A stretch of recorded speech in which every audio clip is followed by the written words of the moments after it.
बिस्मिल्लाहिर्रहमानिर्रहीम अस्सलाम वालेकुम। प्रीवियस लेक्चर में हम लोगों ने डिस्कस की थी एग्जांपल 28। फुल फ्लेज एक एग्जांपल थी जिसमें हमारे पास 3 टाइम्स वैल्यूएशन हो रही थी और आप लोगों ने देखा एक मरतबा रिवैल्यूएशन गेन हुआ था हमारे पास, नेक्स्ट टाइम में रिवैल्यूएशन लॉस हमारे पास हो गया था। हमने उसकी एडजस्टमेंट्स वगैरह को देखा था। आज का क्वेश्चन भी कुछ उससे मिलता जुलता ही है हमारे पास। सबसे पहले रिक्वायरमेंट पढ़ा करें। रिक्वायरमेंट में हमारे पास मौजूद है prepare journal entries to record the above information transaction from the date of acquisition of the plant to the date year ended 30th June 2014। अच्छा, अब लाजमी बात है भाई, मार्क्स इसके हैं। अब आप लोगों ने डिफरेंट डिफरेंट वे में पढ़ा हुआ है, आप लोगों ने डिफरेंट डिफरेंट मेथड्स देखे हुए हैं, आप लोग सारे चले जाते हैं वर्किंग के ऊपर। जैसे ही आप अपने आप को वर्किंग में लेकर जाते हो 10-15 मिनट वहां पे लगा देते हो। 10 मार्क्स का ये खुद क्वेश्चन था, 15 मिनट आप वर्किंग पे लगा चुके हो, उसका सारा टाइम तो जाया कर चुके हो और मार्क्स गेन किया आफ्टर 15 मिनट्स 0। और उसके बाद आपके पास कुछ भी नहीं।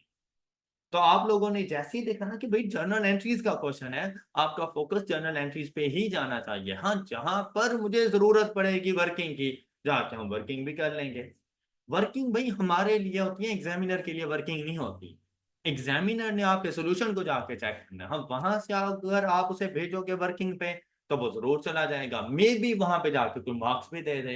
अदरवाइज डायरेक्टली वो कभी आपकी वर्किंग पे नहीं जाएगा। उसे देखना है मेन पे जर्नल एंट्रीज है या नहीं है। उसे पता चला भाई जर्नल एंट्रीज नहीं है, उसने कैंसिल करके अगले क्वेश्चन पे चले जाना है। उसने आपकी वर्किंग तो जरा भी नहीं चेक करना। तो इस वजह से आपका फोकस अब जर्नल एंट्रीज पे रहेगा। अब ये इस क्वेश्चन में हमें कहा गया from the date of acquisition, तो हम लोग स्टार्ट से लेके चलेंगे, लेकिन जरूरी नहीं हर टाइम ऐसा ही हो। ऐसा भी हो सकता है वो आपसे कह दे कि भाई मुझे ईयर 2013 की सिर्फ जर्नल एंट्रीज चाहिए, डाटा वो सारा दे देगा। तो हमारा फोकस सिर्फ उस स्पेसिफिक ईयर पे चला जाता है, फिर हम लोग from the date of acquisition उसकी जर्नल एंट्रीज नहीं बताते।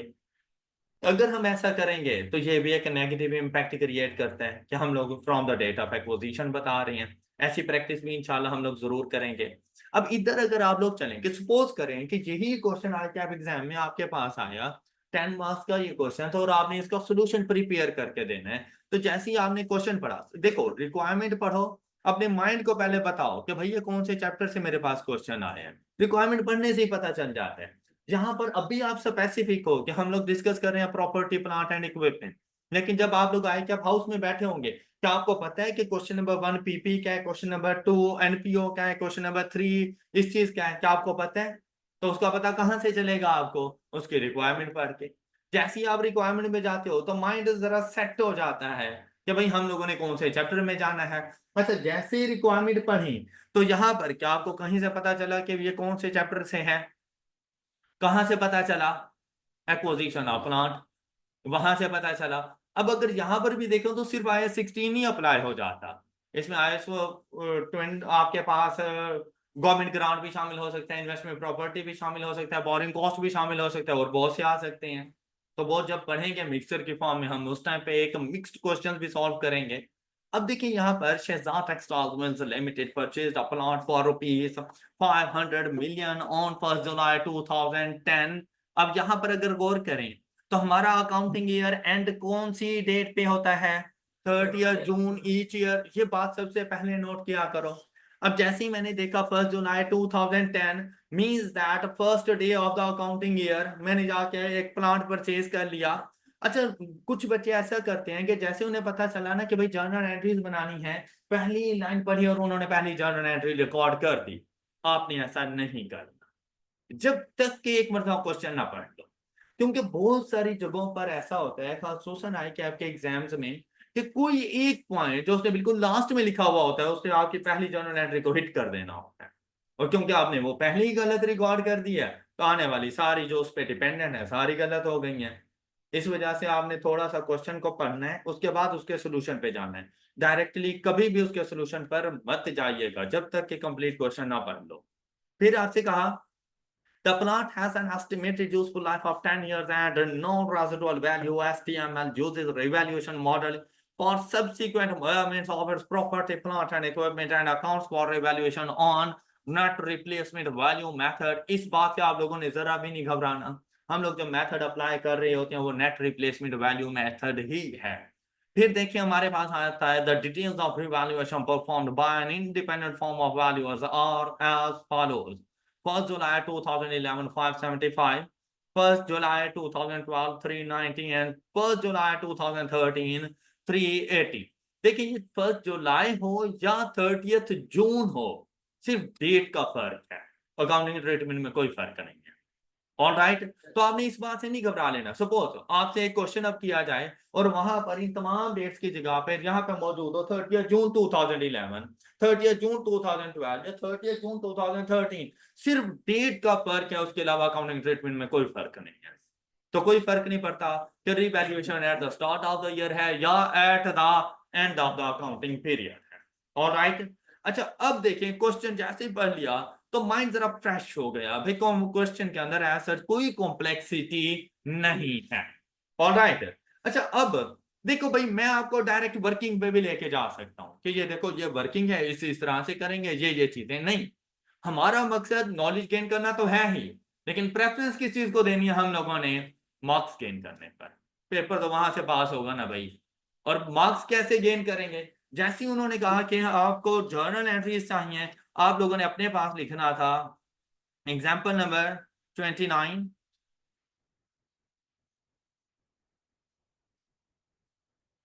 Journal entries.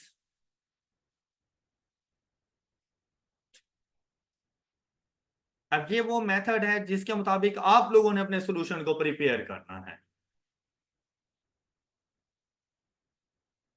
अच्छा जैसे ही आप लोग दो चार जर्नल एंट्रीज जल्दी जल्दी से रिकॉर्ड कर लोगे ना, ऑटोमेटिकली खुद में कॉन्फिडेंस आ जाता है कि भाई मैं कर सकता हूं ये क्वेश्चन। अदरवाइज अगर आप अपने आप को कंफ्यूज करना चाहो तो उसके लिए भी हजारों मेथड हमारे पास मौजूद हैं, इसी क्वेश्चन में खुद को कंफ्यूज कर लो। अब सबसे पहली चीज उसने क्या कहा था कि from the date of acquisition बताना है, and the date of acquisition is 1 July 2010। अच्छा प्लांट था हमारे पास, तो जर्नल एंट्री क्या बनेगी हमारे पास, प्लांट अकाउंट को डेबिट कर देंगे और यहाँ पर पेएबल्स रिकॉर्ड करने की कोई जरूरत नहीं है। जब क्वेश्चन साइलेंट हो तो आप लोग बैंक के थ्रू पेमेंट किया करो, बैंक अकाउंट को क्रेडिट किया करेंगे बाय रुपीज 500। यहां पर भी हमारे पास आ गया 500। अब जैसे ही भैया हमने ये रिकॉर्ड कर दिया, साथ में देखो कौन सी वैल्यू आ रही है, मिलियन, तो आप यहां पर आओगे अपने पास बता दोगे all amounts in rupees million. ये आप लोग क्वेश्चन के स्टार्ट में ऊपर ही बता दिया करो, अब किसी के साथ भी लिखने की जरूरत नहीं है।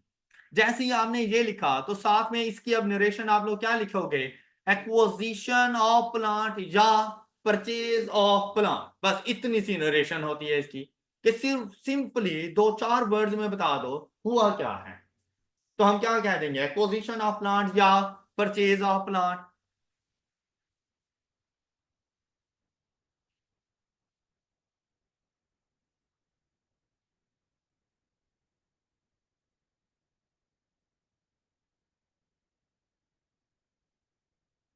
अच्छा क्या अब यहाँ पे ये बताने की जरूरत है ऑन 1 जुलाई 2010, क्या ये बताने की जरूरत है फॉर रुपीज 500 मिलियन? क्यों, कम से कम ये तो देख ही सकता है वो कि ये ट्रांजैक्शन 1 जुलाई को हुई, कितने की हुई, 500 की हुई। तब जो चीज इजीली अंडरस्टैंडेबल है उसको नरेशन में लिखने की जरूरत नहीं होती। क्लियर? और जैसे ही आप लोगों ने रिकॉर्ड कर लिया उसके बाद ये देखिए ये आपकी फर्स्ट जर्नल एंट्री कंप्लीट, अब जाके एक जर्नल एंट्री प्रॉपर वे में कंप्लीट हुई है। अच्छा मजीद अगर इसमें खूबसूरती पैदा करना चाहो, हर जर्नल एंट्री के बाद एक एक लाइन छोड़ दिया करो, मतलब एक ना प्रेजेंटेशन बड़ी बेहतरीन लुक दे रही होती है। अच्छा ना चाहो कि मतलब आप शेख हैं तो मजबूरी है भाई, आप आपने क्या करना है भाई, इसी के नीचे आप अपनी दूसरी जर्नल एंट्री स्टार्ट कर दें। ओके, अब देखें नेक्स्ट ट्रांजेक्शन क्या हुई, पूरा साल क्या कोई एडिशन हुई, कोई डिस्पोजल हुआ, किसी किस्म की कोई और एक्टिविटी हुई जिसने प्लांट को कम या ज्यादा किया हो, नहीं। Eight the end of the year चले जाओ, eight the end of the year गए तो कौन सी डेट पर पहुंच गए हम लोग, अब मैं तो शेख हूं नहीं, तो 30 जून 2011 पे हम लोग पहुंचे। क्या करेंगे इस दिन, सिंपली एसिड को अप्रिशिएट कर दो। अब बताओ किसी वर्किंग में जाने की जरूरत है, भाई काम में वर्किंग में ना जाया करो, आप अपना टाइम वेस्ट कर रहे हो। ऑलराइट, अब सिंपली यहां पे जाके रिकॉर्ड करो अपना depreciation expense account debit and accumulated depreciation account credit. अब यहां पे डेबिट क्रेडिट की रुपीस की अमाउंट आ जाएगी, लेकिन भाई वो अमाउंट कैसे आएगी? देखो थोड़ा सा साइड पे आपके पास एनफ स्पेस होती है, अगर आप उसको अच्छे से यूटिलाइज करो ना, अच्छी खासी स्पेस आपके पास मौजूद है। अगर आपके पास यहाँ पे स्पेस है तो ये देखो यहाँ पे कर लो कि 500 डिवाइडेड बाय अब फुल ईयर डेप्रिसिएशन थी इज इक्वल टू, अब यहाँ पे आप 50 लिख लो। देखो भाई हर वो चीज जो डायरेक्टली आपके क्वेश्चन में गिवन नहीं है और आप उसको कैलकुलेट कर रहे हैं, आप उसको मेथड बताओ कि आपने इसको कैलकुलेट कैसे किया। आप ये ना ज्यूम करो कि उसको पता होगा कि ये कैसे आया, नहीं भाई उसे कुछ भी नहीं पता। आप ऐसे समझो जैसे आप एक डॉक्टर को डेबिट क्रेडिट करना बता रहे हो, एक डॉक्टर को आप लोग अकाउंटिंग सिखा रहे हो, तो क्या उसे कुछ पता है कि ये कैलकुलेशन कैसे होनी है? तो भैया आपने बताना है उसे। तो हर वो अमाउंट जो आप कैलकुलेट कर रहे हो अपने कैलकुलेटर पर, वो बिल्कुल वैसे यहाँ पे बताओ। सपोज कि ये कैलकुलेशन हैवी हो जाती है, लेंथी है, यहाँ पे नहीं आ रही, भाई जर्नल एंट्री के नीचे आप इसकी कैलकुलेशन यहाँ पे किया करो कि आप लोग ये अमाउंट कैसे लेके आ रहे हो। हर चीज को वर्किंग में लेकर जाने की जरूरत नहीं है। Got it? अपने मेन पेज पे ज्यादा फोकस किया करो। अब मेरी कैलकुलेशन हो गई, मैं नीचे जाके सिंपली क्या रिकॉर्ड कर दूंगा इसकी नरेशन, डेप्रिसिएशन एक्सपेंस या charge for the year, depreciation expense for the year 2011, और आपकी ये नरेशन कंप्लीट हो गई। अच्छा, अब आपको लगता है कि वो किसी भी तरह से आपका कोई थोड़ा सा मार्क्स भी इसमें से डिडक्ट करेगा? चांसेस ही नहीं है भाई।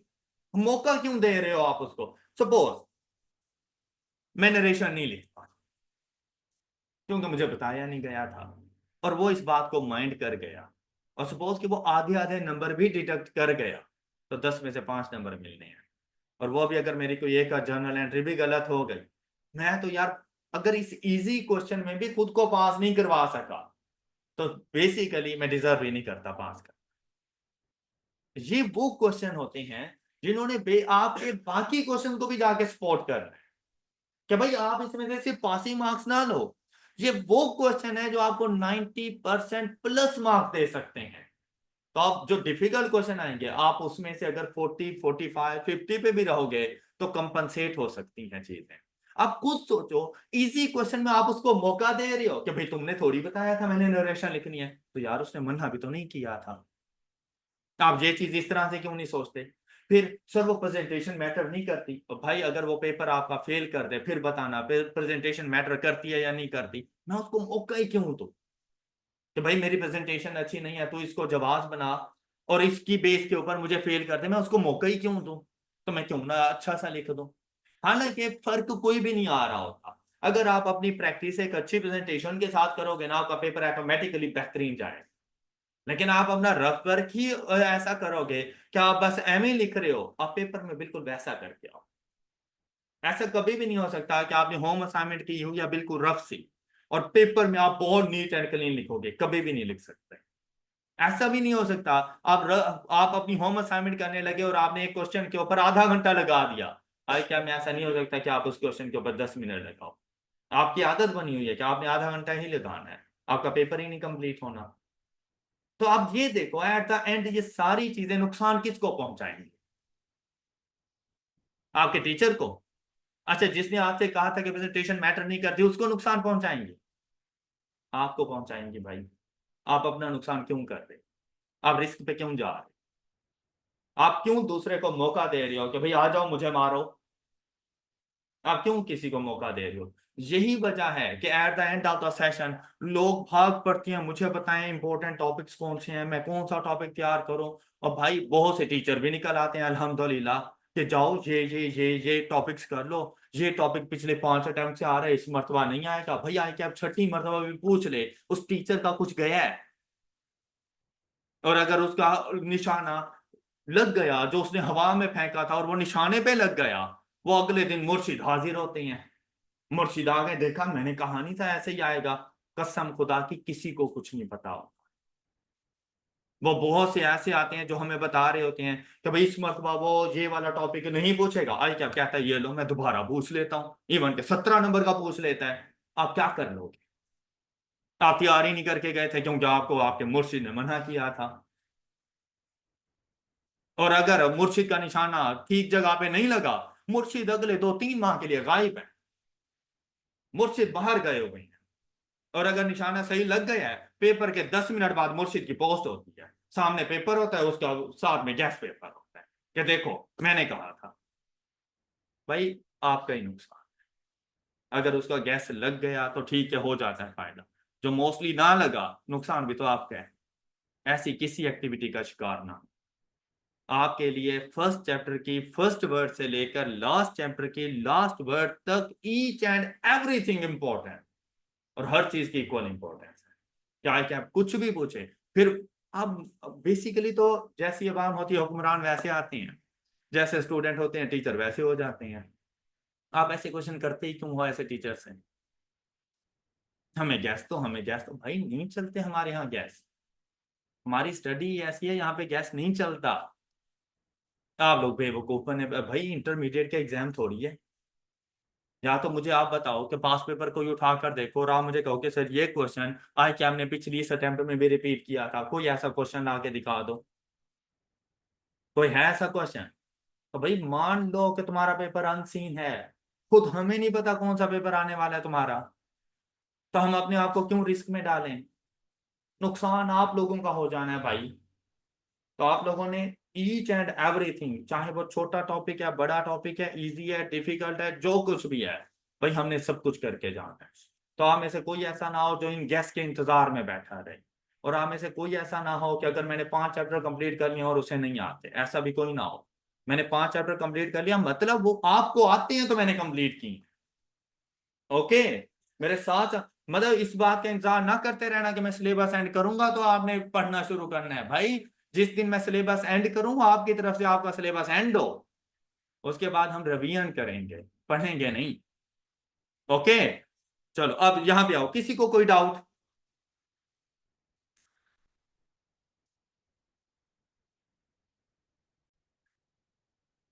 अच्छा, जैसे ही अब फर्स्ट ईयर की क्लोजिंग करके हम लोग सोए और अगले दिन हमारी आंख खुली, तो अगले दिन जैसे ही हमारी आंख खुली हमें पता चला हमारा एसेट रिवैल्यू हो चुका है। तो यही काम हमारे सोने से पहले भी हो सकता था। तो फिर सिर्फ डेट का फर्क आना था, उसके अलावा और कुछ भी नहीं। तो जैसे ही अगले दिन उठे और हमें पता चला कि हमारा एसेट तो रीवैल्यू हो चुका है, तो जिस दिन रीवैल्यू होता है उस दिन सबसे पहला काम क्या किया जाता है?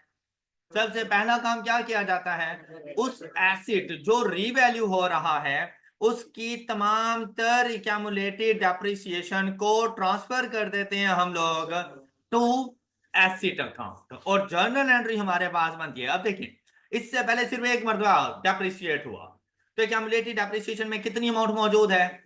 50 की। इसका जाके ट्रांसफर करोगे, एक्यूमुलेटेड डेप्रिसिएशन अकाउंट डेबिट और प्लांट अकाउंट क्रेडिट बाय ₹50। अब यहां पर 50 आ गए आपके पास। अच्छा, इसकी नरेशन होती है transfer of accumulated depreciation.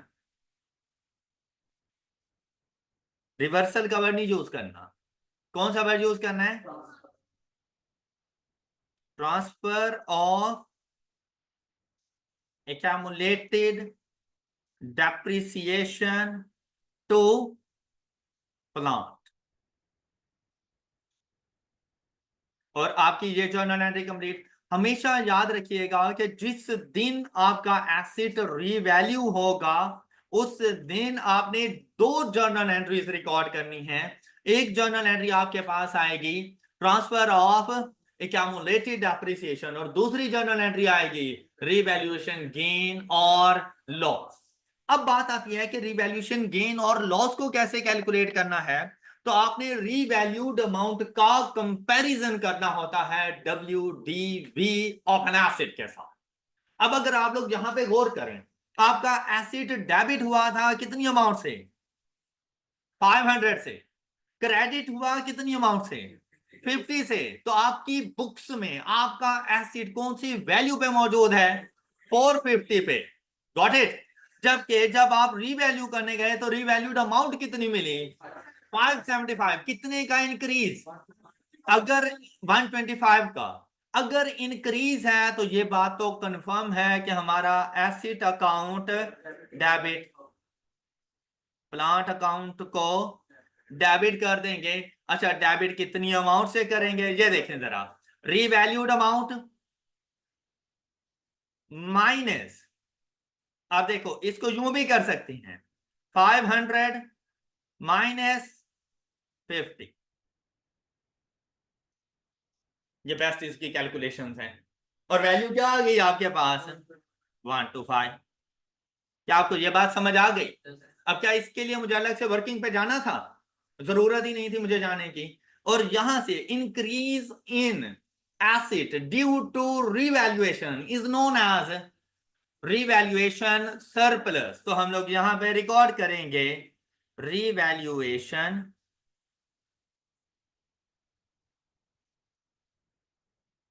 Surplus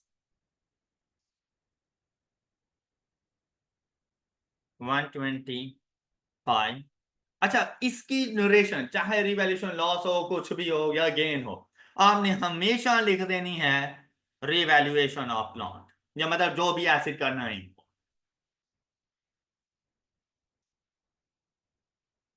revaluation of plant. अच्छा, अब आप कौन सी डेट तक पहुंच चुके हैं? आप लोग 1 जुलाई 2011 तक की तमाम तर कैलकुलेशन रिकॉर्ड कर चुके हैं। किसी को कोई डाउट? अच्छा, अब पूरे साल फिर कुछ भी नहीं हुआ और अकाउंटिंग ईयर का एंड आ गया। कौन सी डेट आ गई? 30 जून। 30 जून 2012। क्या करना है इस दिन? सबसे पहला काम डेप्रिसिएशन। शाबाश। चाहे एसिड रीवैल्यू हुआ है या एसिड रीवैल्यू नहीं हुआ, eight the end of the period आप लोगों ने जाकर डेप्रिसिएशन एक्सपेंस कैलकुलेट करना है। ऑलराइट। तो इसकी जर्नल एंट्री आपके पास क्या बनेगी?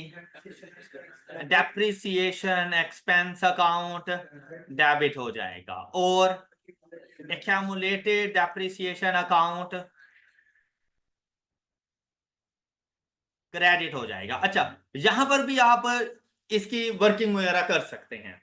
आप जर्नल एंट्री के नीचे वाली लाइन पे भी इसकी वर्किंग कर सकते हैं। आप थोड़ा सा साइड पे भी इसकी वर्किंग कर सकते हैं। ओके, कैसे?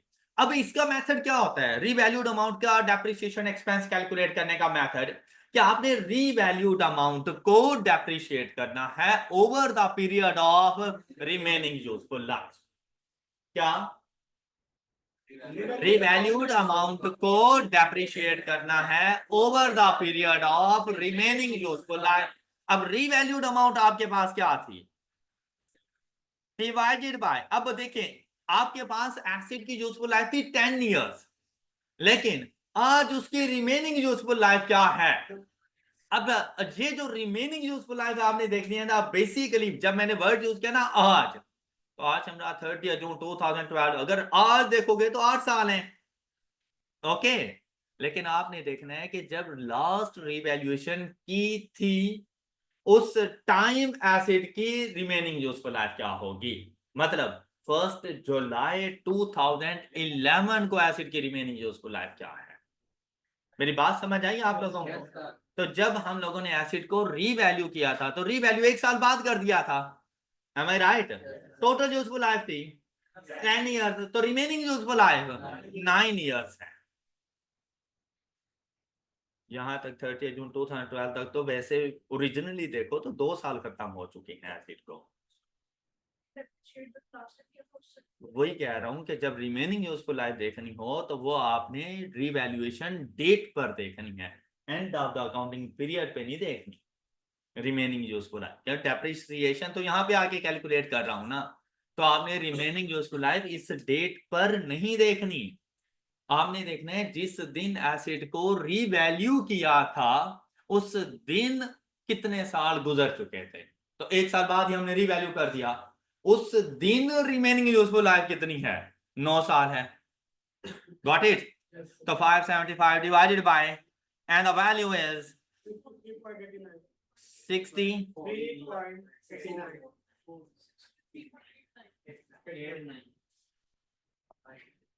अच्छा भाई, ये डिपेंड करता है, आप इसको 64 कर दो तो लाने बात है, फिर पूरी कैलकुलेशन के अंदर आप राउंडिंग ऑफ के साथ चलोगे।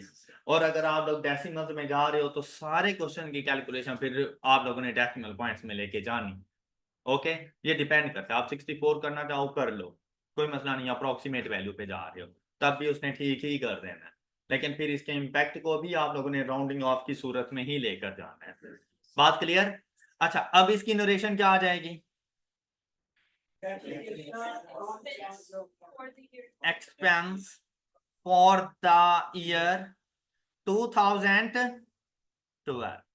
हाँ जी, किसी भी स्टूडेंट को कोई डाउट, कोई ऐसी बात जो आप लोगों को समझ ना आई हो? हाँ जी, ओके। अच्छा जी, अब देखिएगा जरा, ये बात हमेशा याद रखिएगा कि अगर आपका एसिड रीवैल्यू हो चुका है और उसके ऊपर रीवैल्यूएशन सरप्लस है, क्या कहा है मैंने, रिपीट करो।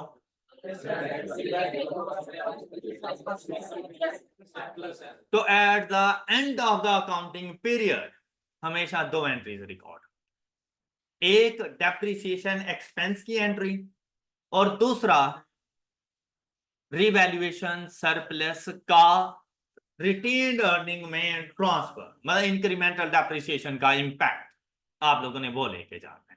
तो हमेशा याद रखिएगा कि अगर आपके एसिड के ऊपर रिवैल्यूएशन सरप्लस है तो रिवैल्यूएशन सरप्लस हर साल के एंड पर रिटेन्ड अर्निंग्स को ट्रांसफर करेंगे।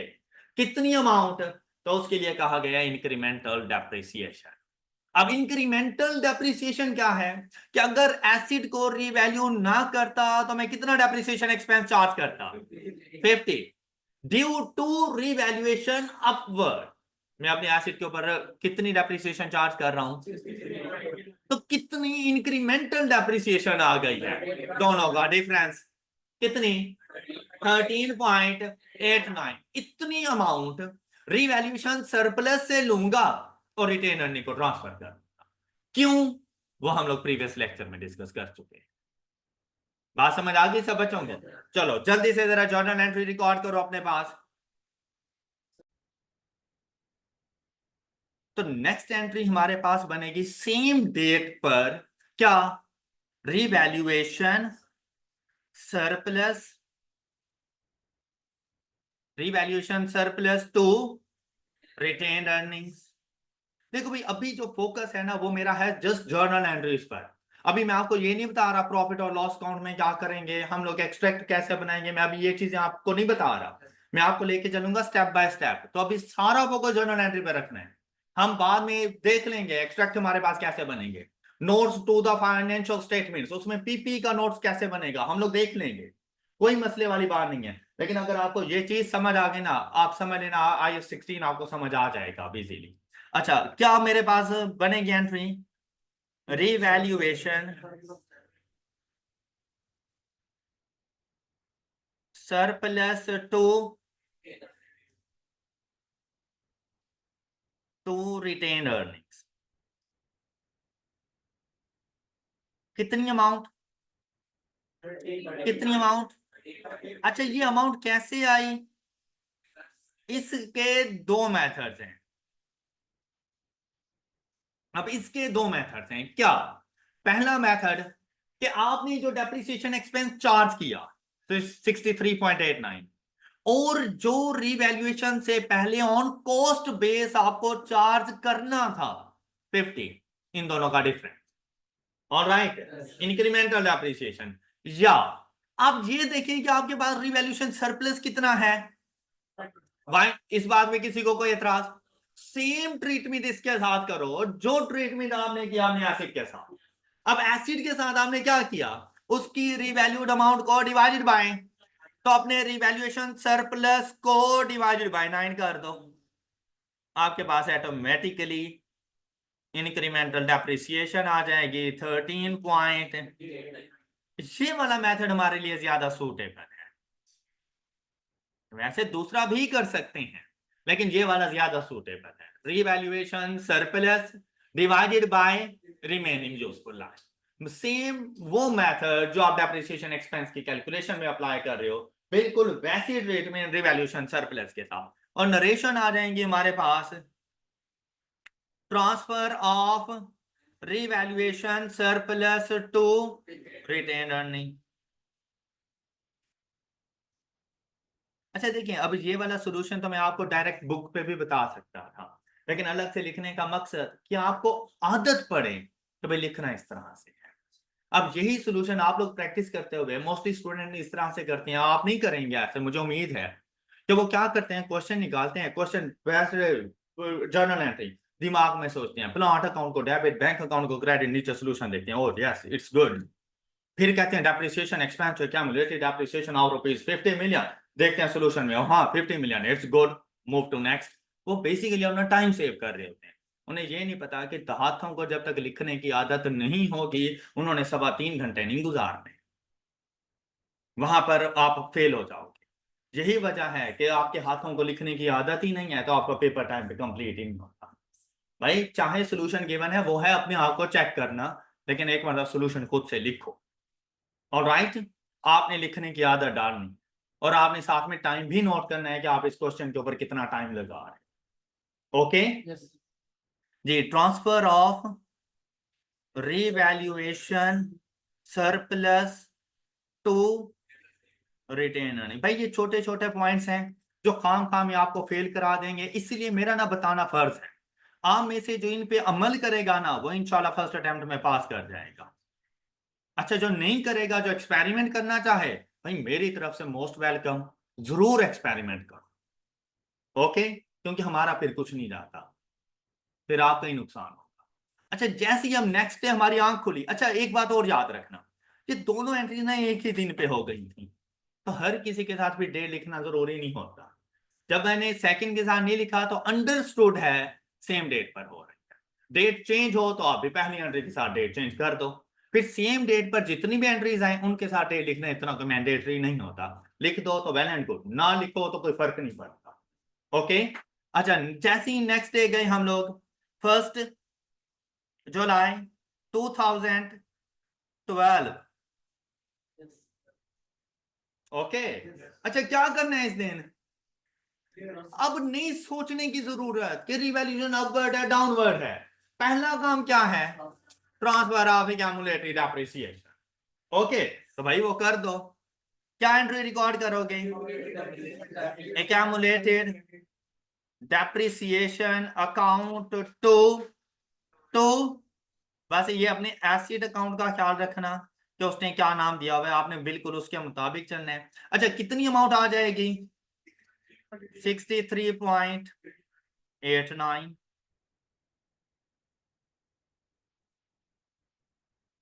और नरेशन आएंगे हमारे पास ट्रांसफर ऑफ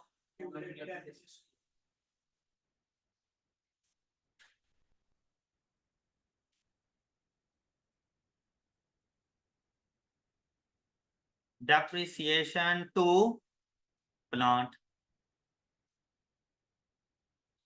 अच्छा अब बात सुने, अब देखेंगे आप कि बेसिकली रिवैल्यूएशन कितनी अमाउंट की है, रिवैल्यूएशन अपवर्ड है या रिवैल्यूएशन डाउनवर्ड है। अब उसके लिए पहला काम क्या किया जाता है, WDV ऑफ एन एसेट। क्या, और WDV ऑफ एन एसेट का पता कैसे चलेगा, आपकी रिवैल्यूड अमाउंट, जो लास्ट रिवैल्यूड अमाउंट थी, देखें भाई ये तो करंट है ना, last revalued amount minus accumulated appreciation of, तो आपके एसिड की WDV क्या आ जाएगी, ये जरा डिफरेंस बताइएगा, 511.11। ओके, अच्छा अब इस WDV का कंपैरिजन करेंगे किसके साथ, रिवैल्यूड अमाउंट के साथ। Decrease in acid of rupees, अब इन दोनों का डिफरेंस 1 27.11। ओके, बात क्लियर? अच्छा, जैसे यहां तक पहुंचे ना, आप देखें कि भाई इससे पहले जब रिवैल्यूएशन की थी तो रिवैल्यूएशन डाउनवर्ड थी या अपवर्ड थी, और अब भाई अब थोड़ा सा मसला है, अब जरा सोचने की जरूरत है। सपोज कि अगर पहले वाली भी अपवर्ड थी और अब वाली भी अपवर्ड होती तो कोई मसला नहीं था, अभी भी रिवैल्यूएशन सरप्लस बन जाता आपके पास। क्लियर?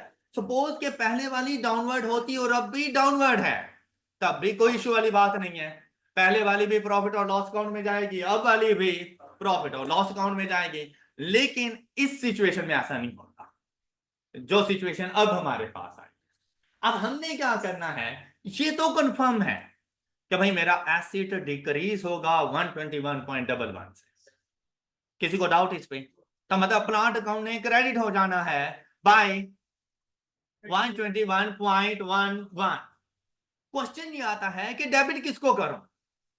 तो बेसिकली रूल क्या है कि अगर ये फर्स्ट टाइम रिवैल्यूएशन होती और रिवैल्यूएशन डाउनवर्ड होती सेम ऐसे ही, तो फिर तो हम लोग इसको प्रॉफिट और लॉस अकाउंट में एज एन एक्सपेंस ट्रीट करते हैं, लॉस ऑन रिवैल्यूएशन।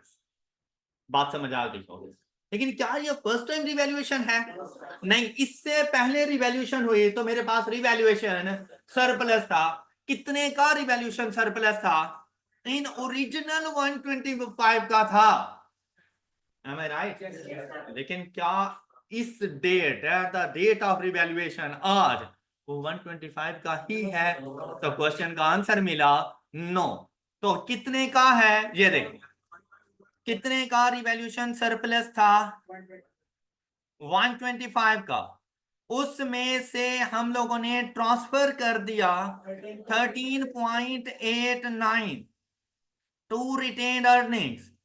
तो अब आपके पास रिमेनिंग रिवैल्यूएशन सरप्लस कितना है? 125 माइनस 13.89 इज इक्वल टू 111.11। ऐसे ही है ना? और आपके पास लॉस कितना आ रहा है?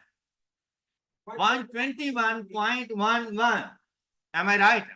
सारे का सारा लॉस हम लोग रिवैल्यूएशन सरप्लस को चार्ज करते हैं। Got it? कितना? क्या 121.11 चार्ज करूंगा? आंसर है नो। जितना रिवैल्यूएशन सरप्लस है उतना वहां पे चार्ज करेंगे, और जो एक्सेस अमाउंट है वो प्रॉफिट और लॉस अकाउंट को चार्ज करेंगे। क्या आपको मेरी बात समझ आ गई? किसी को कोई एतराज? गुड, शाबाश। अब हम लोग चलेंगे इस एंट्री की तरफ, और ये एंट्री हमने रिकॉर्ड करनी है रिवैल्यूएशन सरप्लस डेबिट। कितनी अमाउंट से? 125 माइनस 13.89, जो रिमेनिंग रिवैल्यूएशन सरप्लस है। कितना? 111.11। प्लांट अकाउंट क्रेडिट करेंगे कितनी अमाउंट से? ये देखो, ये आएगी कितनी अमाउंट थी हमारे पास लास्ट इवैल्यूएट अमाउंट? 390। अच्छा, 390 माइनस 575 माइनस 63.89। अब बेसिकली ये वैल्यू जो आपके पास आ रही है ये नेगेटिव की टर्म में आएगी। नेगेटिव मतलब डिक्रीज इन एसेट। कितने का? ये बात समझ आ गई? इन दोनों का डिफरेंस ये चार्ज करेंगे revaluation loss to profit and loss account. Got it? Got it? और यहां पे इसकी नरेशन क्या बन जाएगी अब हमारे पास? Revaluation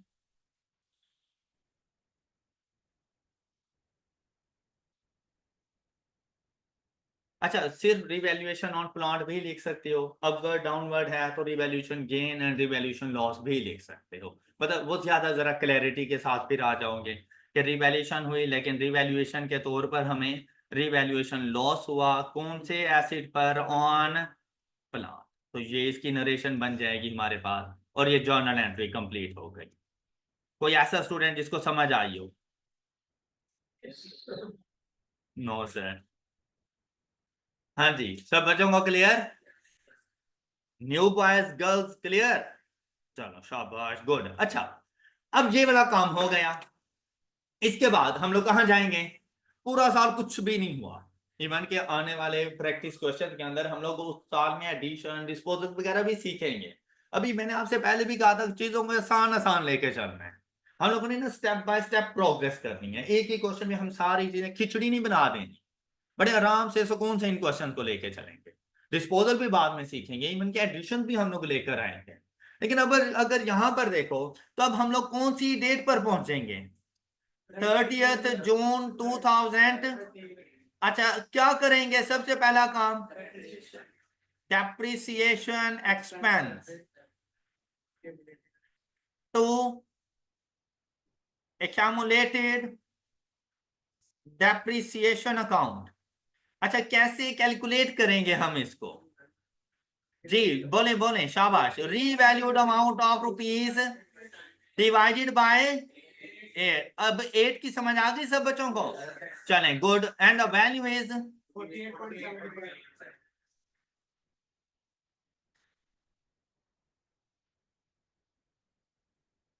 depreciation expense for the year 2013। और ये जर्नल एंट्री कंप्लीट हो गई। अच्छा, आपको याद आ रहा होगा जब हम लोग 2012 की जर्नल एंट्री करने लगे तो मैंने आपसे ना एक बात कही थी। मैंने कहा कि eight the end of the accounting period अगर आपका एसेट रीवैल्यू हो चुका है और उस पर रीवैल्यूएशन सरप्लस है तो at the end of the accounting period आपने 2 एंट्रीज रिकॉर्ड करनी है। बेटा, मैंने ये नहीं कहा था कि सिर्फ रीवैल्यू हो चुका है तो 2 एंट्री रिकॉर्ड करनी है। मैंने ये नहीं कहा था। मैंने साथ में एडिशन लगाई थी कि अगर उस पर रिवैल्यूएशन सरप्लस हो तो 2 एंट्रीज रिकॉर्ड करना। क्या आज आपका एसेट रीवैल्यू हो चुका है? यस। लेकिन क्या उस पर रिवैल्यूएशन सरप्लस है तो 2 एंट्रीज नहीं रिकॉर्ड होगी। बस एक ही एंट्री रिकॉर्ड होगी और वो है डेप्रिसिएशन एक्सपेंस की। ऑलराइट, दूसरी एंट्री रिकॉर्ड हो रही होती है लेकिन शो नहीं कर सकते। वजह क्या है? एक ही पॉकेट से पैसे निकाले और वहीं पे वापसी दोबारा रख, पॉकेट तक नहीं चेंज। क्या मतलब? बताता हूं। ये रिवैल्यूएशन सरप्लस की स्टोरी प्रीवियस लेक्चर में मैं बता के गया था कि हम ट्रांसफर क्यों कर रहे होते हैं। आई होप कि वो बात समझ आ गई होगी सब बच्चों को। अच्छा, आज सुनिएगा। अगर मैं एसिड को रिवैल्यू ना करता तो मैं कितना डेप्रिसिएशन एक्सपेंस चार्ज करता हूं? 50 का। ड्यू टू रिवैल्यूएशन डाउनवर्ड मैं कितने की डेप्रिसिएशन चार्ज कर रहा हूं? और आपको पता है डेप्रिसिएशन एक्सपेंस और प्रॉफिट का आपस में इनवर्स रिलेशनशिप है। ड्यू टू रिवैल्यूएशन डाउनवर्ड मैं कम डेप्रिसिएशन चार्ज कर रहा हूं। डेप्रिसिएशन कम चार्ज कर रहा हूं तो मतलब करंट ईयर का प्रॉफिट इंक्रीज कर गया। कितने से? जितने का डिफरेंस है। कितने का डिफरेंस है? 1.25 का। इस साल का प्रॉफिट 1.25 से इंक्रीज कर जाएगा due to revaluation downward. Am I right?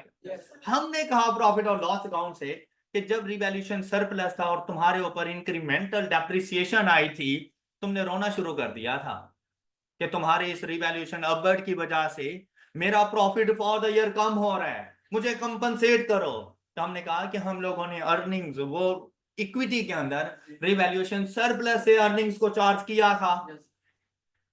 बात याद है? तो हम लोगों ने कहा कि आज जब तुम्हें बेनिफिट मिल रहा है आज तुम चुप हो। बेनिफिट मिल रहा है ना रिवैल्यूएशन डाउनवर्ड का, तो आज भी तो उसको चुप नहीं रहना चाहिए। आज भी तो उसको बोलना चाहिए ना कि भाई तुम्हारी रिवैल्यूएशन डाउनवर्ड की वजह से आज मेरा प्रॉफिट 1.25 मिलियन से इंक्रीज कर रहा है। Got it? तो फिर इसका हल क्या सोचा? उसने कहा चलो जो करना है कर लो। प्रॉफिट और लॉस अकाउंट ने कहा जो करना है भाई कर लो। मुझे ये बताओ कि जब रिवैल्यूएशन डाउनवर्ड हुई थी कितनी अमाउंट की हुई थी? रिवैल्यूएशन डाउनवर्ड कितनी अमाउंट की हुई थी? 121.11। शाबाश। लेकिन क्या प्रॉफिट और लॉस अकाउंट को भी 121.11 चार्ज किया था? नहीं, उसमें से 111.11 तो रिवॉल्यूशन सरप्लस ने दिया था। 10 का लॉस किसको चार्ज किया था? क्या ऐसा नहीं है पिछले साल का, बल्कि इसी साल का ही, क्योंकि इस साल के स्टार्ट में हुआ था ना लॉस। इसी साल आप लोगों ने जब लॉस चार्ज किया था तो प्रॉफिट को कम भी किया 10 से। उसमें से आप उसे कह रहे हो कि वो जो 10 का हमने लॉस चार्ज किया था ना, उसमें से 1.25 का लॉस हम तुम्हें वापस दे चुके हैं। अब बाकी लॉस हमारा कितना बच जाएगा? बाकी लॉस कितना बच जाएगा हमारे पास? 8.75। तो आपको ये बात मेरी समझ आई? लेकिन लॉस कहां पे रखा हुआ होगा? रिटेन अर्निंग्स में। प्रॉफिट से रिटेन अर्निंग में ही गया, अभी भी रिटेन अर्निंग को ही देना है। तो retain earning debit, retain earning ही क्रेडिट। तो क्या लिखने की जरूरत है? एंट्री हो रही होती है, लेकिन सिर्फ रिकॉर्ड नहीं की जाती, क्योंकि सेम चीज ही डेबिट हो रही है और सेम चीज ही क्रेडिट हो रही है, और इसका हमारे लॉस पे इंपैक्ट जरूर आता है। बात समझ आ गई सब बच्चों को? अच्छा, अब एंट्री रिकॉर्ड करने की जरूरत नहीं है। हम चले जाएंगे अगले साल। 1 जुलाई, 1 जुलाई 2000 रीवैल्यू हुआ। पहला काम क्या?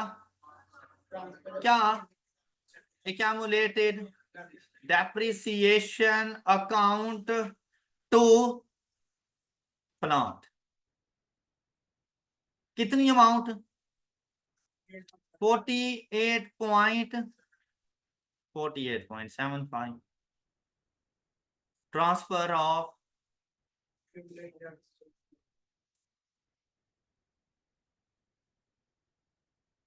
accumulated depreciation to plant। अच्छा, अब नेक्स्ट स्टेप क्या है हमारे पास? हमने ये देखना है कि अगर रीवैल्यू हो रहा है तो रीवैल्यूएशन अपवर्ड है या, उसका पता कैसे चलेगा? देखो, डब्ल्यूडीबी, डब्ल्यूडीबी कैसे आएगी? देखो, minus point WDB of acid is 3। ये बात सब बच्चों को समझ आ गई? क्योंकि मैंने अपने एसिड को कौन सी वैल्यू पे लेके जाना है? 380 पर। तो रिवैल्यूएशन अपवर्ड या डाउनवर्ड? कितना अपवर्ड? 38.75। अब ये बात कंफर्म हो गई कि इस दिन आकर अपने प्लांट अकाउंट को डेबिट करूंगा 380 minus loss revalued amount of 390 minus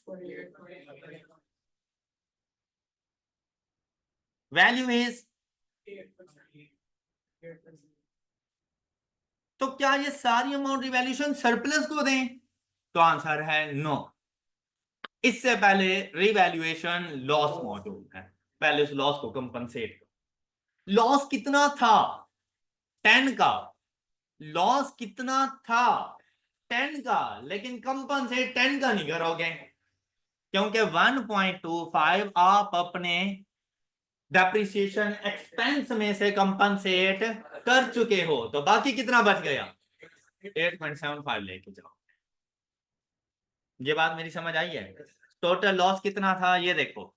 total loss कितना उस टाइम पे? रिमेनिंग यूजफुल लाइफ वैल्यू क्या बनी? तो आपने ये जो डेप्रिसिएशन एक्सपेंस चार्ज किया था, इसमें अपने 10 के लॉस में से 1.25 उसे कंपनसेट कर चुके हो।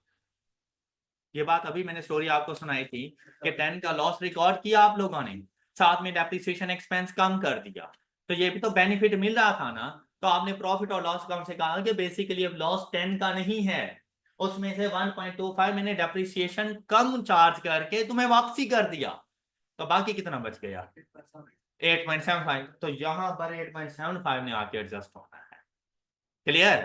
तो यहां पर हम लोग लेकर आएंगे अपनी, ये लॉस कहां पे मौजूद होगा अब? रिटेन अर्निंग्स के पास। रिटेन अर्निंग्स यहां से कितनी अमाउंट आ जाएगी 10 माइनस 1 पॉइंट, तो कितना यहां से चार्ज करेंगे और रिमेनिंग अमाउंट चार्ज कर देंगे रिवैल्यूएशन। ये बैलेंसिंग अमाउंट कितना 30 का रिवैल्यूएशन सरप्लस चला जाएगा, रिवैल्यूएशन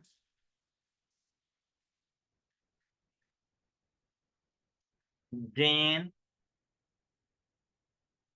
ऑन प्लांट। हाँ जी, किसी को एतराज?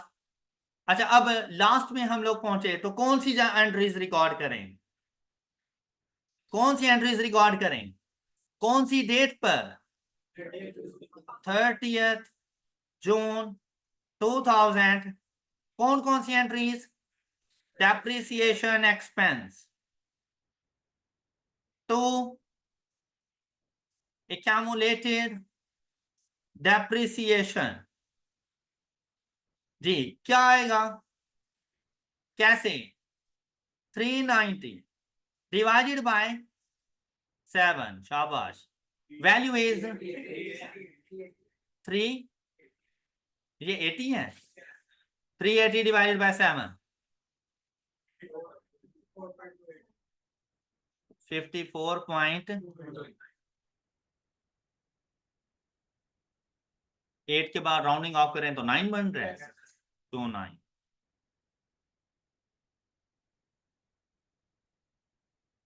डेप्रिसिएशन एक में, हाँ जी, क्या क्वेश्चन कंप्लीट हो गया? हाँ जी, नहीं हुआ तो क्या लिखना है जी 2000। अच्छा, क्या अब कंप्लीट हो गया? नहीं हुआ, क्यों? क्योंकि हमारे पास रिवैल्यूएशन, और अगर रिवैल्यूएशन सरप्लस हो तो at the end of the accounting period transfer करना है। एंट्री क्या बनेगी टू रिटेन अर्निंग। कितनी अमाउंट ट्रांसफर करेंगे 30 डिवाइडेड बाय 7, 4.29। और नरेशन आएगी transfer of revaluation surplus to retain. क्या अब क्वेश्चन कंप्लीट?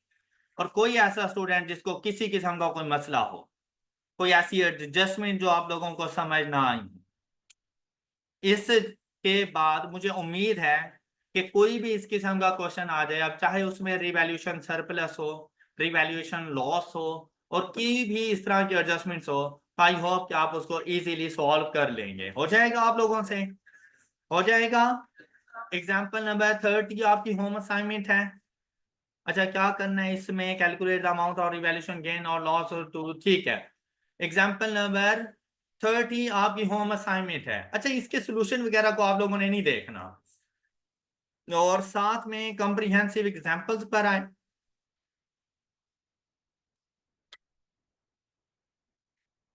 कॉम्प्रिहेंसिव एग्जांपल में आपको याद है एग्जांपल नंबर 33 हमने सॉल्व कर ली थी, याद है आपको? बिल्कुल स्टार्ट में ही हमने एग्जांपल नंबर 33 सॉल्व कर ली थी। अच्छा, एग्जांपल नंबर 34 जब मैं आपको एक्सचेंज ऑफ एसिड पढ़ा रहा था तो उस टाइम पर ये एग्जांपल मैंने सॉल्व करवा दिया अपने नोट्स में से। साथ में एग्जांपल नंबर 35 हो चुकी थी हमारी। एग्जांपल नंबर 36 ये भी कर ली हम लोगों ने।